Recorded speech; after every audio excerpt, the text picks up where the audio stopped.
Senator Kennedy sat merely 3 feet from Ilhan Omar, separated only by a manila folder, ready to confront the Congresswoman whose legislation permitted $250 million meant for hungry children to be heavily misappropriated.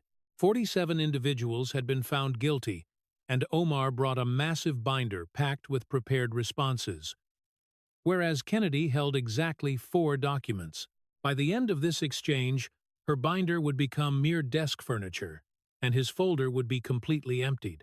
Congresswoman, back in 2016, our state of Louisiana endured massive floods that ruined 60,000 residences, Kennedy stated, gently clasping his hands together on the desk. I dedicated 3 weeks working in emergency shelters, assisting desperate families with their FEMA applications. Several of those households were Somali refugees, individuals who had previously lost absolutely everything and were facing that tragedy all over again. He held her gaze. I need you to realize that I fully comprehend what it requires to rebuild from absolute zero. I hold deep respect for your personal journey. Omar offered a nod, and the tension in her shoulders lowered by a fraction of an inch. She had entered this committee room with her head held high and a perfectly rigid spine, a heavy binder squared directly in front of her, accompanied by 2 aides seated just behind her chair. She carried the unmistakable posture of a person anticipating a fierce battle. Kennedy had effectively disarmed her initial weapon before she even had an opportunity to reach for it. Extracting a single page from his manila envelope, he began. Now, regarding the Meals Act, which is your specific legislation, could you specify which exact clause permitted corporate for-profit eateries to join the Federal Youth Nourishment Initiative for the very first time? Omar leaned closer to her microphone. Senator, the Meals Act represented a bipartisan compromise officially signed into law by President Trump. It was structured to guarantee that adolescents maintained access to daily sustenance throughout a global health crisis when educational facilities were shut down. 230 of my fellow lawmakers cast their votes in favor of it. Kennedy offered a slow, deliberate nod. I am aware I reviewed the final tally. That represents 230 individuals who placed their faith in you when you promised this measure would nourish children. He laid the document down. No one in this chamber is targeting you regarding your Islamic faith. Congresswoman, no one is targeting you due to your refugee background. We are simply inquiring about a specific legislative document. That does not constitute an assault. He tapped the page lightly with his pointer finger. That constitutes basic responsibility. The Congresswoman's jaw shifted slightly. A minuscule movement. It mirrored a structural door frame shifting as a house's foundation sinks, remaining completely unnoticed until the alignment ultimately fails. Which specific clause eliminated the mandate for physical, on-site supervision of the food distribution process? Sitting up firmer in her seat, Omar directed a gaze at Kennedy, reminiscent of an educator staring down an unprepared pupil. Senator, these inquiries have thoroughly undergone prior investigations. They possess established answers provided by the Inspector General, by the Department of Justice, and by every single panel that has scrutinized this act. She angled her head. With all appropriate respect, this amounts to mere political theater, and I believe the viewing public easily recognizes the distinction between genuine oversight and performative outrage. A profound silence fell over the gallery, the specific type of hush that descends whenever a person openly voices a thought they likely should have suppressed behind their teeth. Elevating a single hand, Kennedy presented an open palm rather than a halting stop sign. It was the motion of a man gently guiding the conversation rather than interrupting it. Ma'am, if these inquiries possess established answers, then providing those answers a second time should require roughly 30 seconds of your schedule. Which exact segment stripped away the on-site supervision mandate?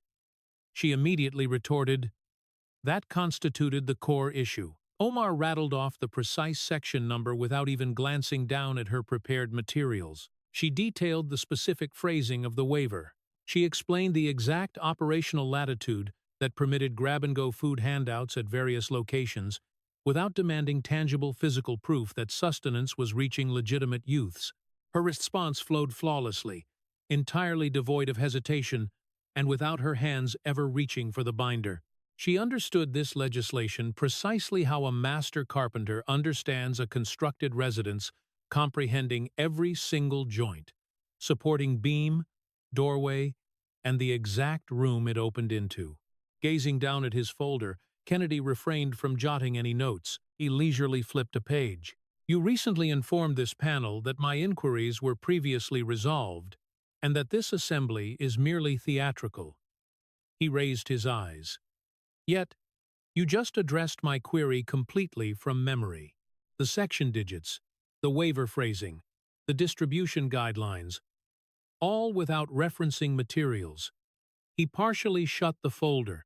"Ma'am, that does not resemble the testimony of an individual who was caught completely off guard by how her own legislation was exploited. That resembles the testimony of someone who recognized exactly where every doorway was situated because she personally mounted the hinges. Therefore, you were fully aware of exactly which protective barriers you were dismantling." Clenching the base of her microphone, Omar responded. Those represented essential flexibilities amidst a worldwide health crisis. Children were starving. Educational institutions were closed. We were obligated to take action. I completely agree that children were starving. Lifting his gaze from the documents, Kennedy countered. "That is precisely the reason I want to know what occurred to the money intended to feed them." He withdrew a subsequent sheet from his envelope, displaying a printed compilation of identities and federal case numbers cascading down the left margin, resembling a financial logbook nobody wanted to audit. 47 people have been found guilty of federal deception linked to the Feeding Our Future program. Each and every one of them functioned under the very waivers your legislative act created. He traced his finger vertically across the page with deliberate slowness, akin to a patron scrutinizing a restaurant receipt that contradicts their actual order. Several of them invoiced the government for thousands of meals at locations completely devoid of any food service. A singular site asserted they distributed 8 million meals. He locked eyes with her. 8 million. Congresswoman, originating from one solitary location in a state where the complete school lunch program serves fewer meals than that in a year. Yet, absolutely nobody in your office picked up the phone. Laying the list flat upon the desk, he left the 47 names and case numbers entirely exposed to every camera in the room. "Can you identify for me one single site operator within that program who managed to avoid being found guilty of federal deception?" The entire chamber shifted forward, and this was no figure of speech. Actual spines and bodies angled closer to the microphones, mirroring viewers inching toward a television set during a tightly contested game with the clock running out. Omar did not provide an answer. Kennedy simply waited. He refused to fill the quiet. He allowed it to sit there much like a bill sits on a kitchen table when nobody wishes to open the envelope. The name is visible right there. The amount is enclosed inside, and nobody extends a hand because everybody already comprehends the reality. 5 seconds. 7. The air conditioning hummed persistently. A pen tumbled from a spectator's desk in the gallery, striking the floor with a sound that felt abnormally amplified within a room that size. A woman seated in the second row covered her mouth with her hand. It wasn't shock, it was recognition. The recognition of witnessing someone face a question demanding a singular, honest answer, yet electing to choose silence instead. "I was unable to locate one either," Kennedy murmured quietly. The room collectively exhaled. It wasn't a sigh of relief, it was the inverse. The sound a room produces upon realizing the silence served as the actual answer, and that implicit answer proved worse than any words she could have offered. Extending her hand toward the microphone, Omar's fingers clamped around its base just as a person grips a porch handrail when the step is covered in ice. "Senator, this program provided millions of legitimate meals to children who otherwise would have starved." "Exactly how many?" Kennedy angled his head. It was the specific way a man tilts his head when a contractor presents an estimate completely misaligned with the visible materials. How many meals genuinely reached the children, ma'am? You drafted the law.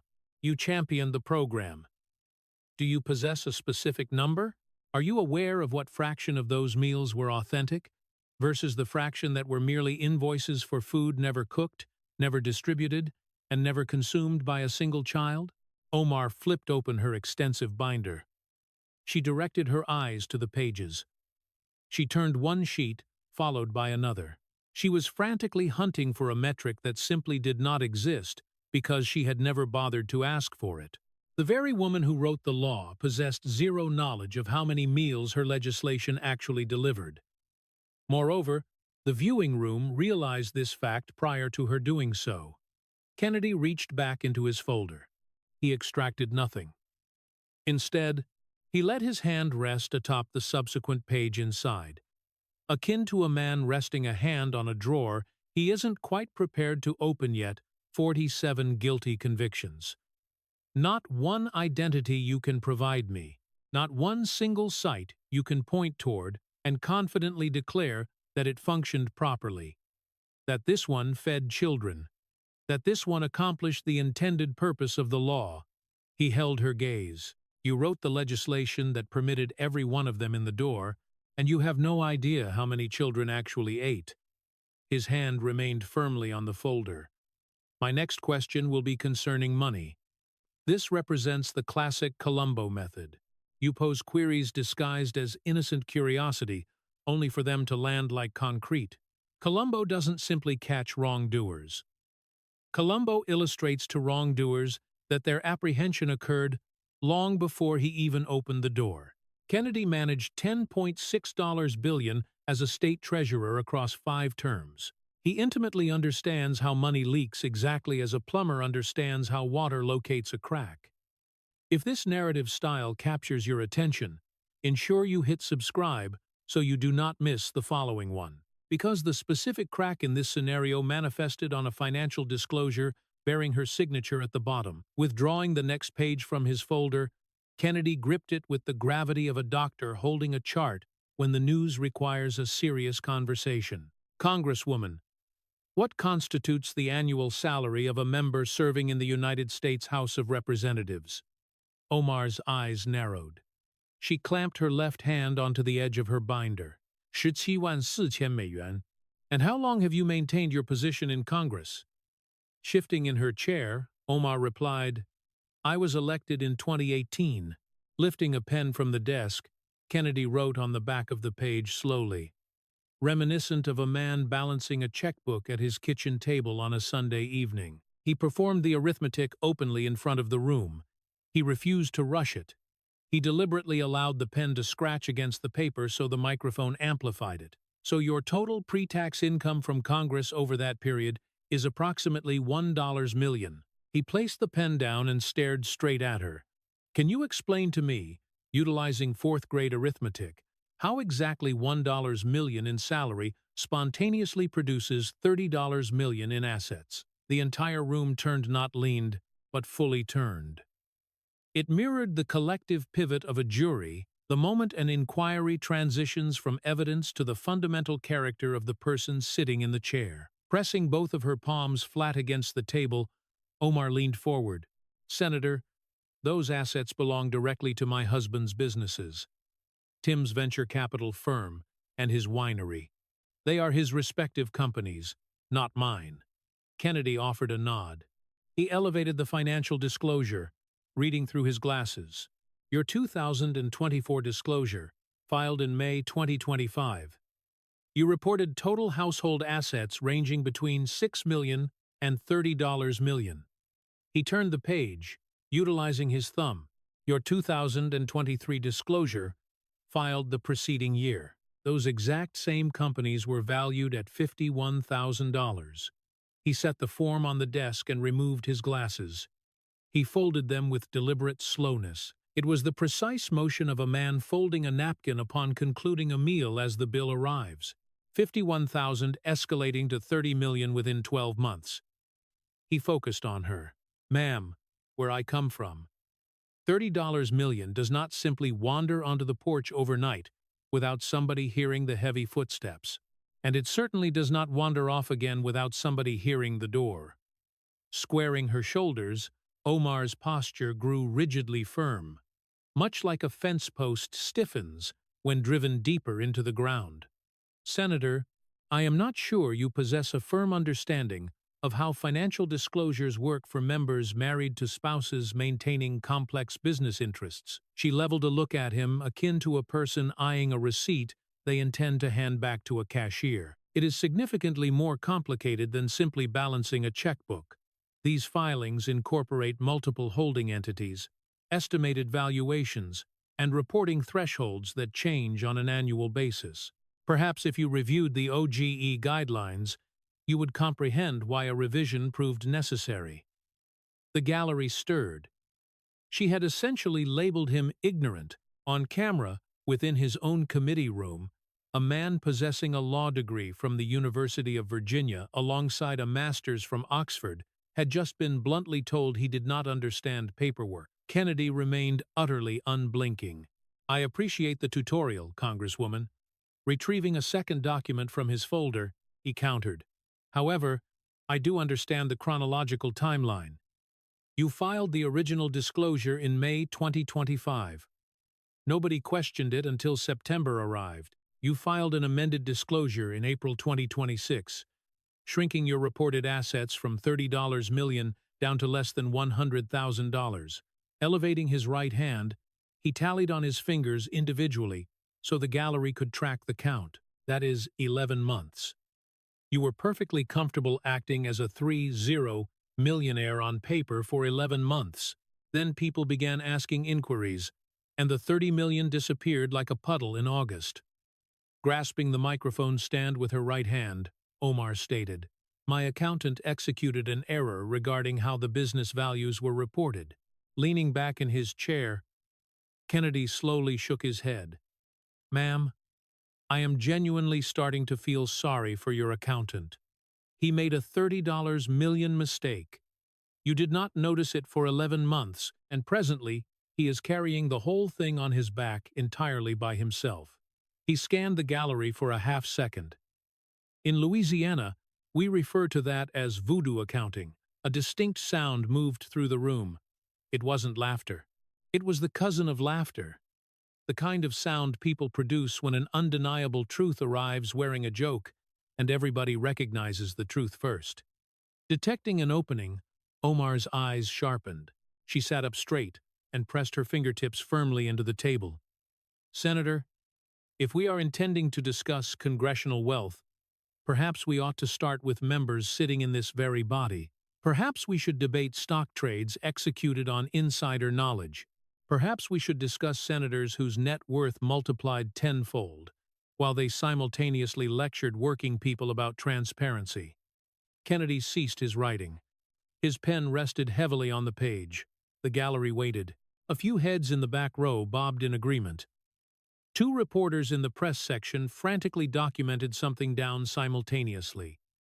She had successfully landed a clean hit, not a light jab, but a cross. The exact kind that moves the ring.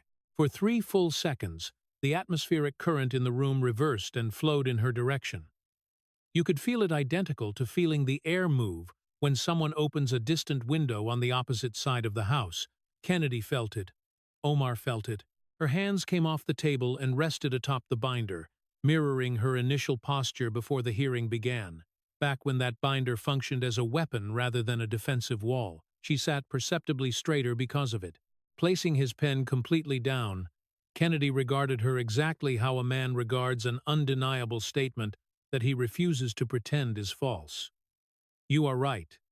The room went completely quiet, the stunned quiet that trails a word nobody expected to hear from the speaker who delivered it. "You are correct that Congress suffers from a transparency problem. Both political parties, across both chambers." He folded his hands. "And that represents the exact reason I am asking you to exhibit transparency right now." He picked the disclosure form back up and held it at arm's length. "Because you did not just report numbers that were wrong, ma'am. You signed them. He tapped the bottom margin of the page with his index finger. Your personal signature. Not your husband's, not your accountant's, your printed name, your own hand. And when people started asking questions, you did not correct it the following day, or the following week, or the following month. You required 11 months to correct your very own signature. He dropped the form face down on the desk, done with it. That is not a witch hunt, Congresswoman. That is a basic obligation. He locked eyes with her. You previously stated on national television that September 11th amounted to some people did something. A massive portion of Americans remember that phrasing, and they remember it because you took an event of enormous magnitude and minimized it to sound like nothing.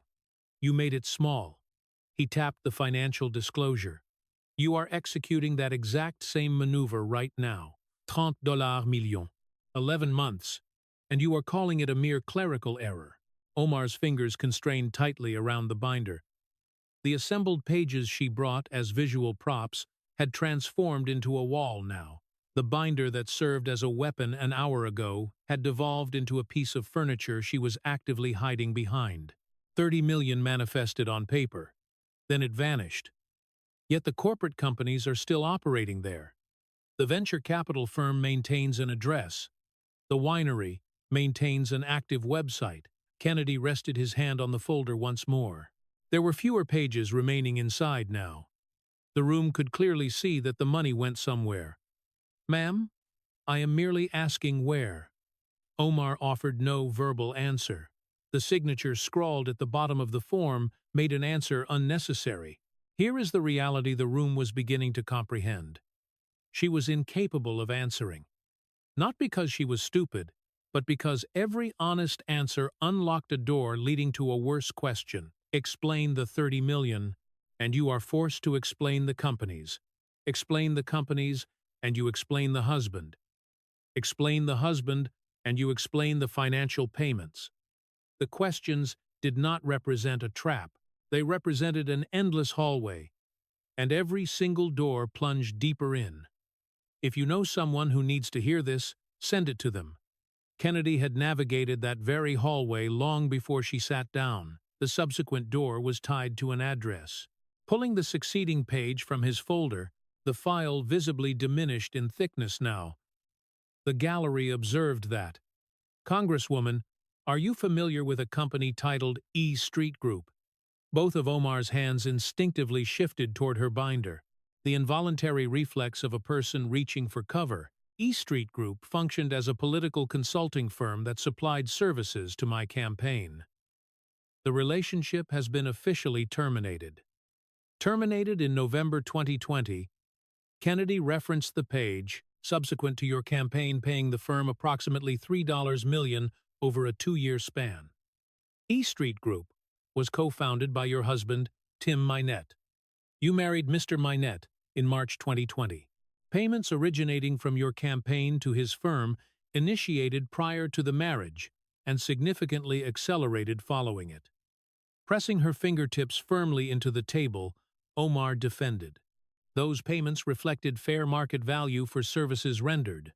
Ma'am, during the third quarter of 2020 alone, your campaign paid E Street Group $1,100,000. Kennedy peered up from the document.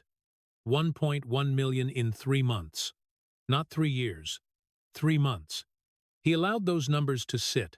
He permitted the room to perform the arithmetic silently and individually. Every person in the gallery dividing 1.1 million by a 90-day window and arriving at the identical answer. You won that election capturing 76% of the vote. You did not face a serious opponent. Nobody was spending capital against you because nobody believed they could unseat you within that district. Kennedy dropped the page. In my experience, people do not burn $1 million over 3 months on an election they are absolutely certain to win, unless the expenditure is not really about the election. Omar's left hand drifted toward her water glass. She refrained from drinking from it. She simply held it. The physical manifestation of a person requiring their hands to be doing anything other than sitting perfectly still. Kennedy was already sliding the next document forward. Mr. Minette's former wife testified under oath during divorce proceedings that his company was, and I am quoting the court filing directly, floundering. She swore that he characterized himself as nearly broke. Kennedy positioned the record to ensure the cameras captured the official court seal at the top. Nearly broke. Those are not my phrasing. Those are words spoken under oath within a family court in Washington, D.C. He set the page on the desk. Following that, he commenced consulting work for your campaign. And suddenly his firm was pulling in $3 million. In Louisiana, we label that a coincidence. We just do not place faith in them. Omar clutched the edge of the table. Her knuckles did not whiten. Not just yet. But her fingers pressed fiercely into the wood, mirroring a person bracing against a railing when the floorboards shift and they are unsure it will settle back. Senator, my husband's previous marriage and his private business affairs hold absolutely zero relevance. Kennedy waited. Omar was far from finished.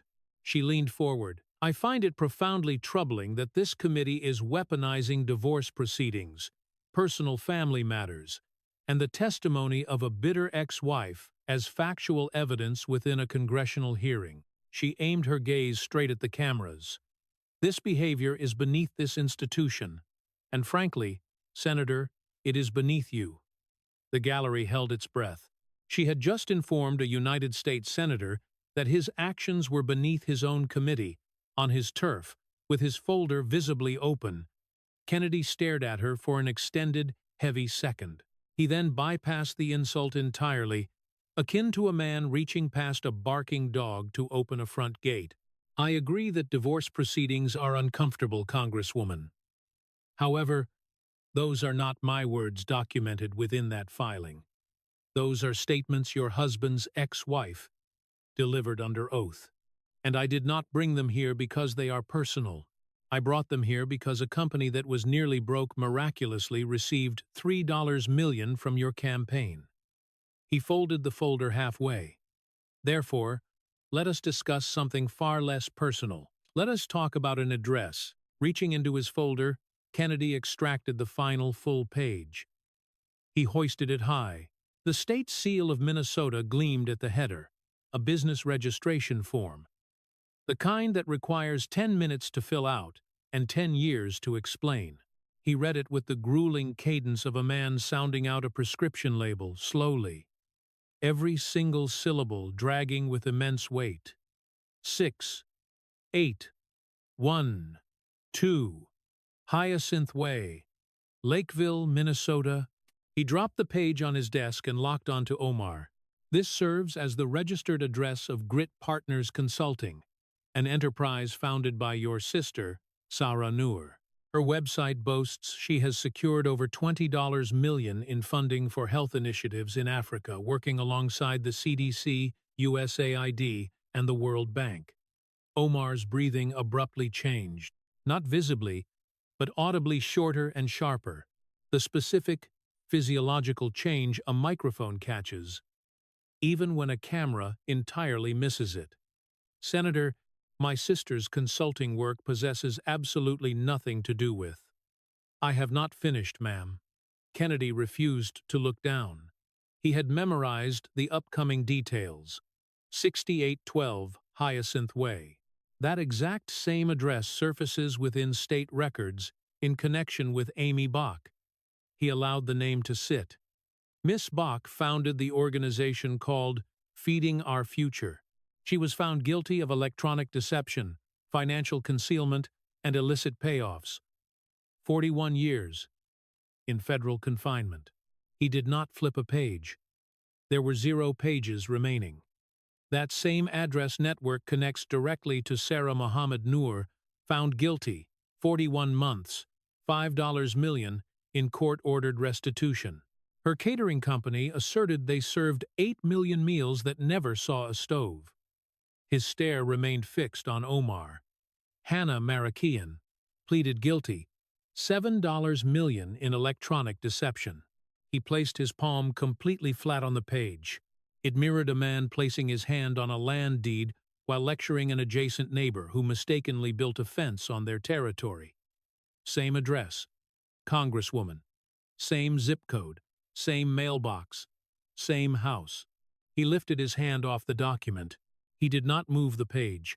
He abandoned it exactly where it landed, facing upwards, the address boldly visible, the state seal exposed, reminiscent of a man leaving a tool on a workbench when the task remains incomplete. But the point had undeniably been made.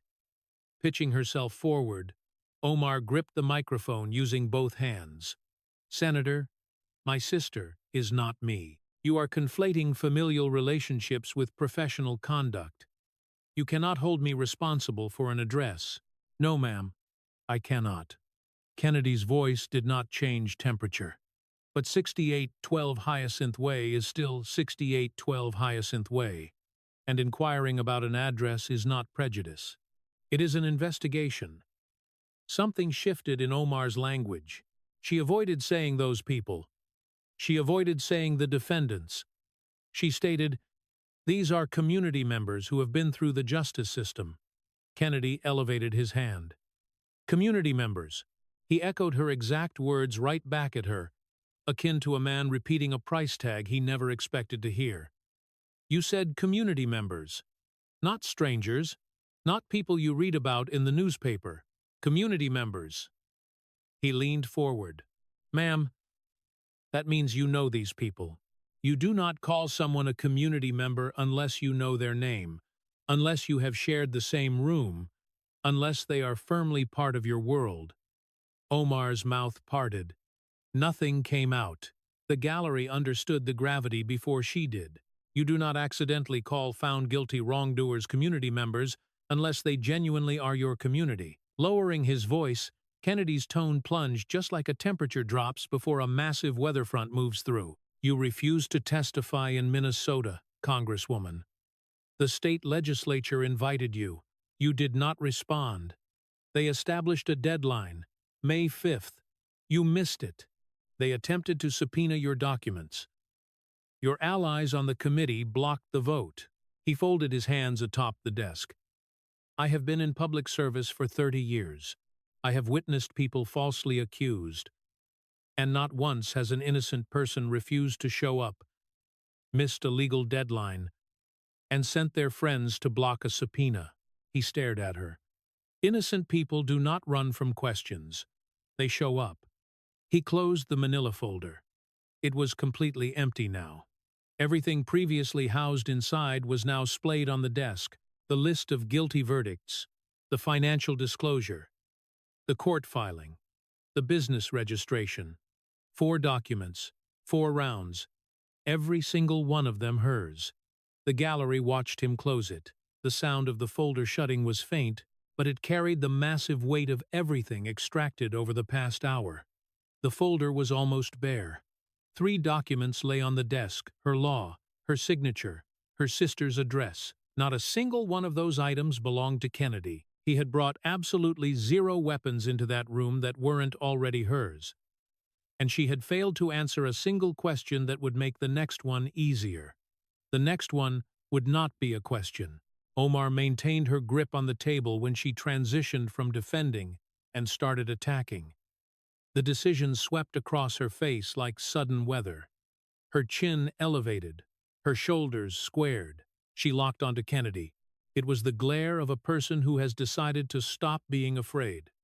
"Senator, I want to be extremely clear about what is happening in this room." Setting his pen aside, Kennedy settled back into his chair. He did not interrupt. "You are a Caucasian man from Louisiana, sitting in judgment of a black Muslim refugee who represents one of the most diverse districts in America." Her voice lacked any shaking. It was achieving the exact opposite. "Hardening. You represent a state that ranks 49th in healthcare, 47th in education, and possesses one of the highest child poverty rates in the country."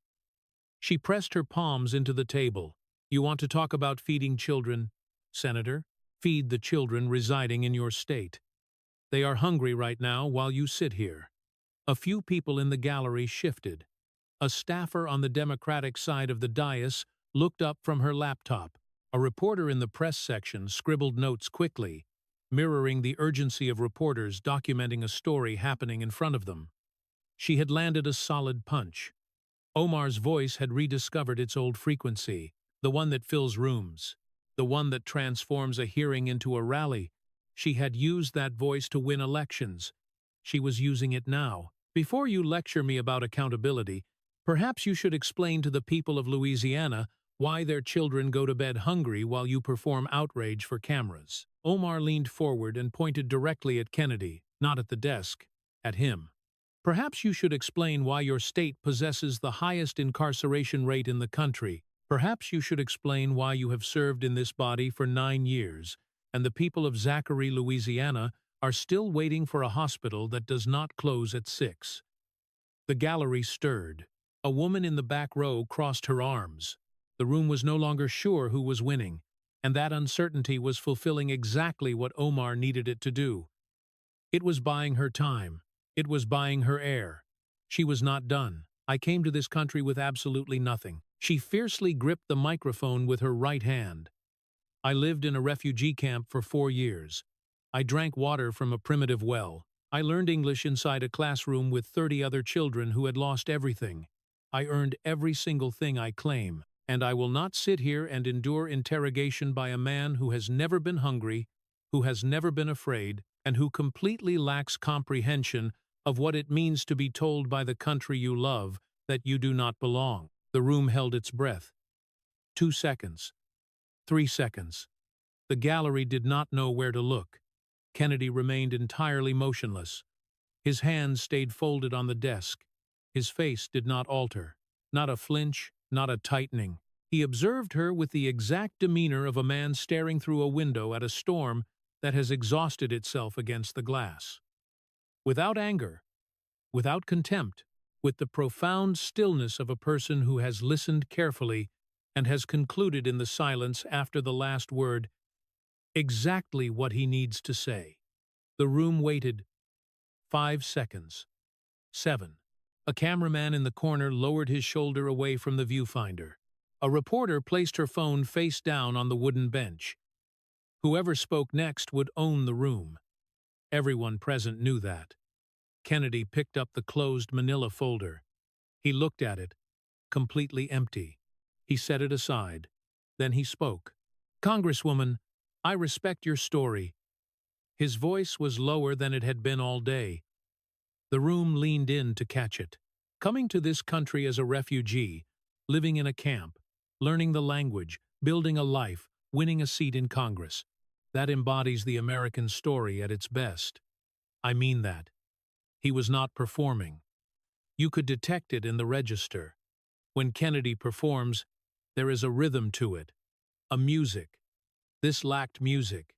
This was a man articulating a thought he had held for a long time and had waited until this exact moment to say, "But do you know who occupies my thoughts when I read these files?" He looked at her. "Not you." The word landed like a heavy stone dropped into still water. I think about a man residing in Baton Rouge who gets up at 430 inches the morning to drive to the early shift at the oil refinery off Scenic Highway. Before he departs the house, he checks the mailbox to verify if the electric bill came. On the 15th, it always comes on the 15th. He files his taxes every single year, dependably on time. No accountant, no lawyer, no firm with a name on K Street. He tackles it himself at the kitchen table using a pencil and a pocket calculator that his daughter gifted him for Christmas 6 years ago. Kennedy's volume did not rise. It stayed low, the volume of a man conversing with one person in a room full of people. And somehow, every person in that gallery became the solitary one he was talking to. If that man miscalculates one number on his 1040, not $30 million, one single number, a misplaced decimal point, an errant box checked instead of unchecked, the IRS dispatches a letter. Then they send a second one. Then they send an agent directly to his door. He does not receive 11 months to fix it. He does not blame his accountant, because he cannot afford one. He pays the fine, and he returns to the kitchen table the next year and repeats it again because that is precisely what people do when they believe the system is designed to work the same for everybody. The gallery was perfectly still, not the stillness of people merely watching, the profound stillness of people recognizing their own reflection. A man situated in the third row of the gallery rested his hand on his wife's forearm. She covered his hand with hers. They were not political staffers. They were not reporters. They were the exact kind of people who watch C-SPAN because they still cling to the hope that what happens in that building is supposed to matter. And Kennedy had just perfectly described their morning. That man funds your salary, Congresswoman. Kennedy's voice remained low.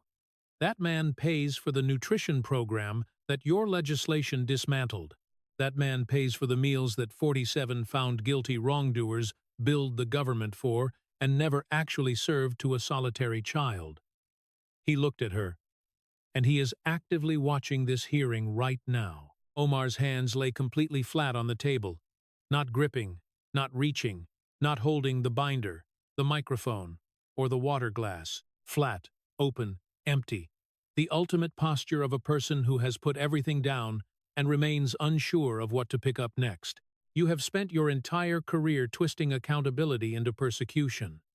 Kennedy was not rushing. He was methodically laying bricks. Every single question becomes an attack. Every number becomes a witch hunt. Every address becomes prejudice. And the people who pay the devastating price are not you, Congresswoman. His voice plunged. The people who pay the price are the exact people you claim to represent. The refugees residing in your district who cannot afford to label Oversight as Islamophobia because they are too busy filling out paperwork simply to maintain their legal status. The children located in Cedar Riverside who went to school hungry because the meals their program promised consisted of invoices on paper and absolutely nothing on a plate. Your community, they forfeited the money, they lost the meals, and they lost the fundamental right to ask their own congresswoman what occurred because every time someone asks, you brand them with a prejudiced label. The gallery did not move. Not a single cough, not a phone notification, not a shifting chair. Kennedy's voice hovered barely above a whisper. I do not believe you are a bad person, Congresswoman. I believe you are a person that nobody ever taught that a basic question is not the enemy. He shifted his gaze to the empty folder on his desk. The documents were entirely on the table now. Her law, her signature, her husband's court filing, her sister's address. Nothing remaining inside. Nothing left to pull out. Nothing left to hide behind. So consider this your initial lesson. The room went completely still. Every camera, every pen, every breath. Some people did something, Congresswoman, and on this occasion, it was you. The room failed to produce a single sound. Here is what nobody wishes to talk about. Not the hearing, not the numbers, not the address, the signatures, or the empty folder. What nobody talks about is the severe cost of making a politician unquestionable. There is a word that previously meant something heavy in this country: prejudiced. It used to be a tremendously serious word. The Kayi, it functioned as a weapon that ended professional careers, ignited investigations, and made powerful people lose sleep. It functioned as a weapon that belonged to the people who needed it most. People who were denied employment because of their skin. People who suffered surveillance through stores. People who watched their children endure different treatment in schools, courtrooms, and emergency rooms. That word was exclusively theirs. It was built for them, and it worked effectively because it was used carefully and used honestly. And when someone uttered it, they stopped and paid attention because they recognized it meant something real. Ilhan Omar did not invent the tactic of using that word as a shield, but she undeniably perfected it. She transformed it into a reflex, a shutdown switch, a mechanism to make any inquiry disappear before it required an answer. And the cost of that tactic is not paid by the politicians who pose the questions.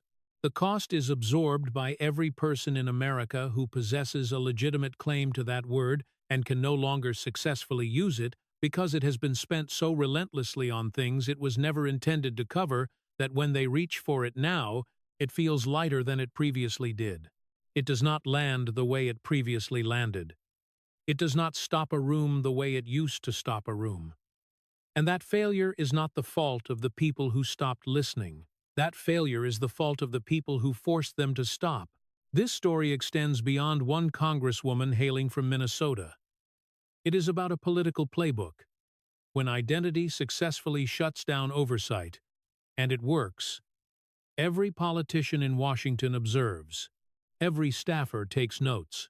Every committee chair who pondered issuing a subpoena thinks twice. The playbook metastasizes because success is highly contagious in that building. What Kennedy executed in that hearing room was not merely a lesson for Omar. It served as a glaring signal to every person in Washington who has routinely run the same play. The playbook possesses an expiration date, and the expiration date arrived in the form of a man from Louisiana, armed with a manila folder and the patience to let pure silence execute the heavy work. Kennedy declared, "Consider this your first lesson. First, that word matters. An initial lesson implies a second and a third. The second lesson does not reside in Kennedy's hands. It resides in yours. Every time this narrative is shared, every time someone views it and tells a friend, every time a voter recalls the name of a congresswoman who proved incapable of answering a simple question regarding her own law, that represents the second lesson. The first lesson demanded Omar to sit in a chair. The second one requires no such action. It only demands that the people watching remember exactly what they witnessed. Kennedy absolutely did not destroy her that day. Destruction was never his point. He executed a maneuver quieter and more permanent. He hoisted a mirror and asked her to look. She refused. But 300 million people were actively watching, and they distinctly saw what she desperately would not. Some people executed a particular action, and some people are persistently pretending they did not.